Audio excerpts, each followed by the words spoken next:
Welcome, Gemini. This is Regina from Pacific Tarot. I am getting ready to do your February general reading.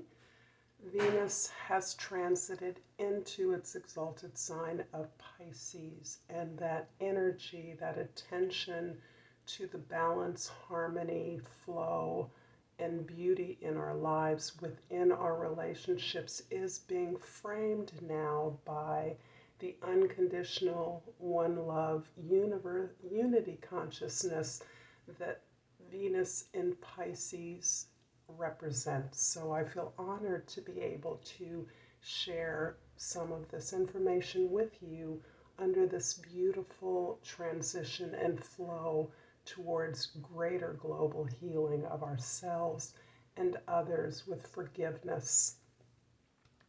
Let's get started, Gemini, with your overall energy for the month of February. And we have the 10 of Wands.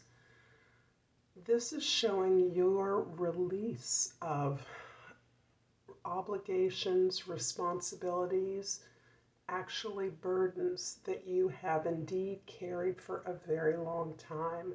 They represent your responsibility to others, your diligent fulfillment of the expectations of others, so that your caretaking has been attentive to the needs outside of your own. You are releasing this, and this is part of a greater healing and transition in your life that you are consciously choosing. You have completed these obligations to your satisfaction. You have not dropped them. You have not given them away. You have released them after fulfilling them under great burden and stress to yourself. So this change is relieving you and undoubtedly providing you with a lot of relief. In the 10th house, we have the Tower card, and this is really echoing some of the way in which the result of your ability to release these responsibilities and obligations is being met by the universe. The unexpected changes, the unpredictable events, surprising information that you may be receiving has further consolidated the change in the structure of your life, the structures that frame you. Those things that you have released as part of your recognition of the unwarranted obligation and caretaking, perhaps a responsibility that you've carried for others, is no longer suited to your forward motion. And your ability to intuit the information that is being provided through what may appear to be catastrophic events is really helping you to take this information and move in a new direction that will benefit not only you, but all those with whom you have been in relationship and connection to, so that you are building something that is more reflective of your needs in the present moment. In the first house, we have the Queen of Swords. The Queen of Swords is helping you detach yourself from the tremendous emotions that have accompanied the bonds and connections that you have carried. This is also helping you understand the amount of leadership and authority that you have in relation to other people. Beyond that, you are in a position to facilitate conversations, new ideas, a new quest for a greater truth that is informing your former relationships, your current relationships, as you collectively move forward. And you have a direct and unique relationship to this information because of your ability to detach yourself from your feelings, your emotions, and to listen as you invite the thoughts and even feelings, the experiences of others into a broader conversation.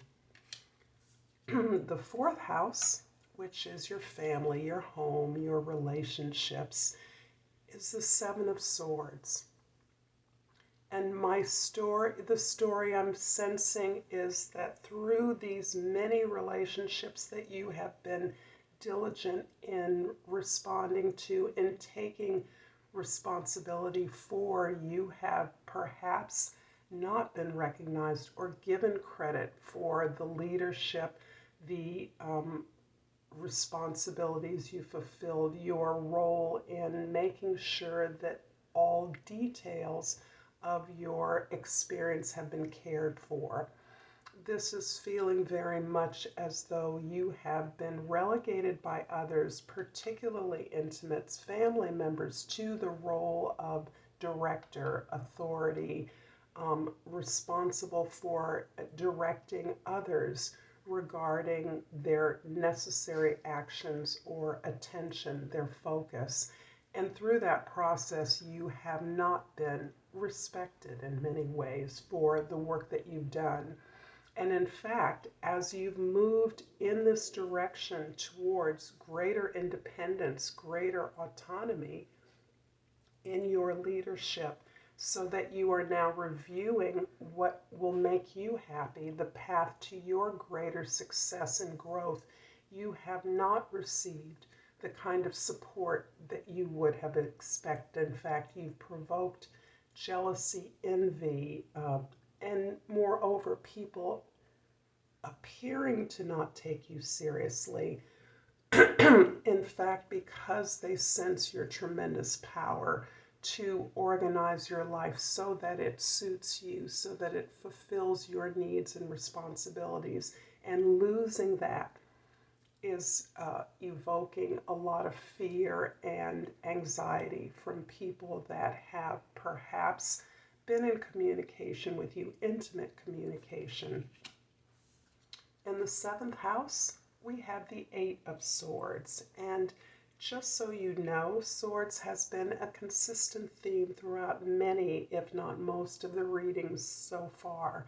So the 8 of Swords in your significant relationships is picturing this anxiety you're experiencing in your most significant partnerships, so that you are aware of how you are viewed by others. You are aware of how the responsibility that you have fulfilled in their lives, the leadership, the authority you have undertaken rather selflessly, and you continue to spin out the possibilities that will occur if you maintain your independence, if you move towards a greater autonomy, placing your needs first. You have not released the habits of mind that you have cultivated as a caretaker, figuring out everything, every possible permutation, none of which actually exist. This is producing more anxiety for you and reflecting the anxiety and fear of others. So this is an area where you're bringing a lot of tension to your energy in your desire to move forward as you're being divinely directed by your higher self.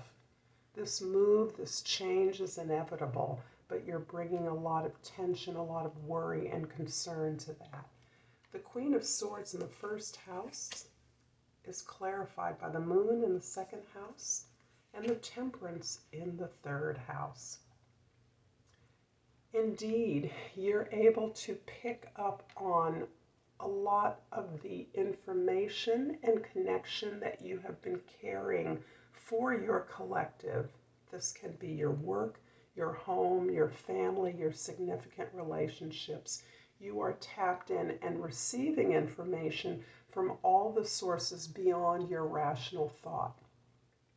This is you really being tapped into the emotions, past events, the guidance of the invisible world, from species, from other creatures, the energies of ancestors or those that have passed. You have a direct link to this information. In fact, you're asking for this information, very aware that your mind can only take you so far. and it has been taking you into a place of anxiety, of worry, of concern.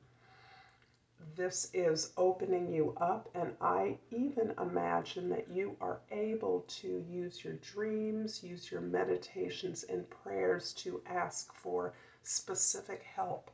That help may come to you in the form not of words or rational, logical, linear information, but you're open to the dreams because this information you're actually using to balance and heal yourself, recognizing that you have been over-analytical, overthinking, overly concerned about the objective needs of others, and relegating your own needs for positive enjoyment, for feeling good, for recognizing things that feel good. You are learning to balance those things and share those needs and desires in your communication. You're recognizing the process of healing and progressing is requiring you to open up new capacities within yourself.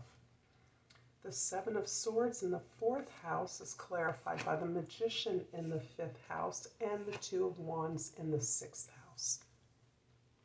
Indeed, your creative capacity, your desire for pleasure, for joy, for creative work, for challenging work that calls upon the skills that are in addition to your strong logical abilities. You are recognizing that you have all the resources within you. You have the emotional depth. You have the desire and pursuit of the truth, the understanding of information that you need together to focus on a new direction for yourself.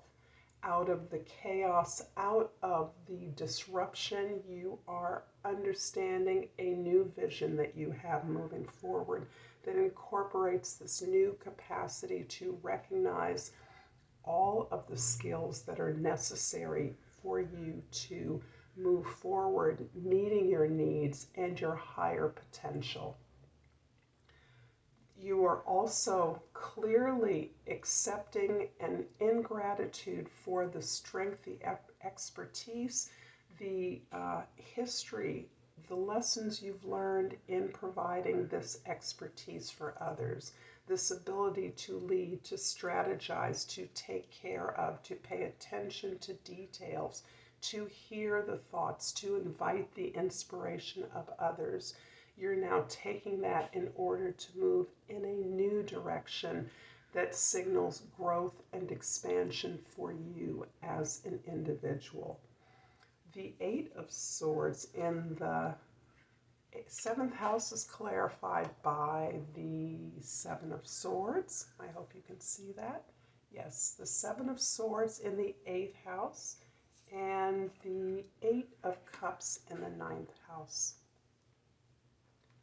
So the Seven of Swords is indeed a repeat and is really helping you to process with this newfound attraction to what feels good, moving into the depth of your emotions. The ability to detach yourself from them is different from the desire to push them away. You are actually allowing yourself the luxury of swimming in your experiences and what you've learned from them more all-sidedly, so that the ability to stand back and observe the things that you've learned in order to gather the information you need, even if that information coming from intimates appears to be negative, you are reflecting on the sources of that information, understanding that unkind words, the dismissal of your efforts, the discredit of your desires for growth, for pursuing your own needs, is no longer holding you back from moving forward. And in fact, you are progressing into an awareness that despite your deep connections to a community, to family members, to intimates, you are ready to move on to new challenges. You are keening for new opportunities that will add significance to your life. And the reason that you are able and willing to do this is because of the vision you have glimpsed through the energy of the Tower card. The disruption, the surprise, the unpredictability of things evolving in a way that was unexpected is actually providing you with a vision that is empowering and motivating your desire to move to greater challenges, a new experience of your capacity. The Tower in the 10th house is clarified by the World in the 12th, in the 11th house, and the Page of Cups in the 12th house.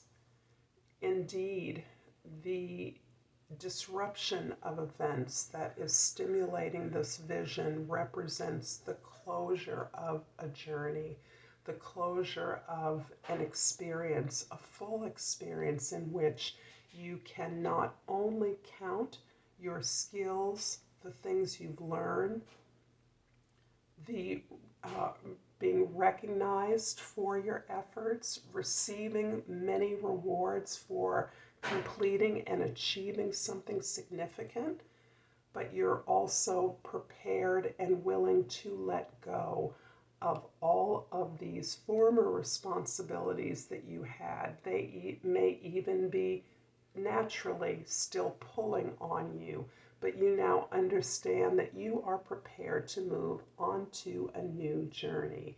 This achievement is significant.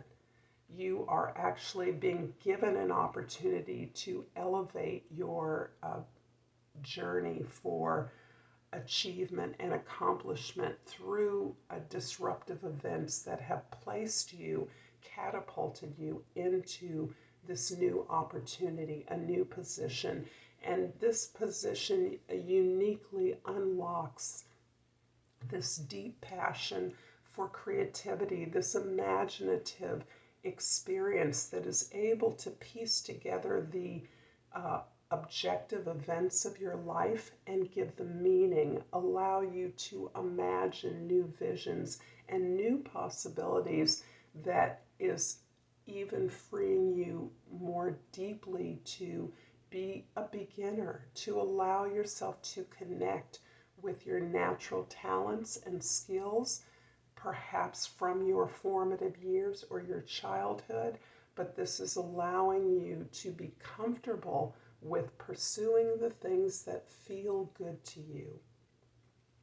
I'm going to finish up this reading, Gemini, with an oracle card, and this is from the Soul's Journey, and I've pulled Judgment. I understand that everyone has their own unique path and challenges. I'm going to leave this here, Gemini. I sincerely hope this has been helpful to you. I look forward to seeing you. Until next time, Namaste.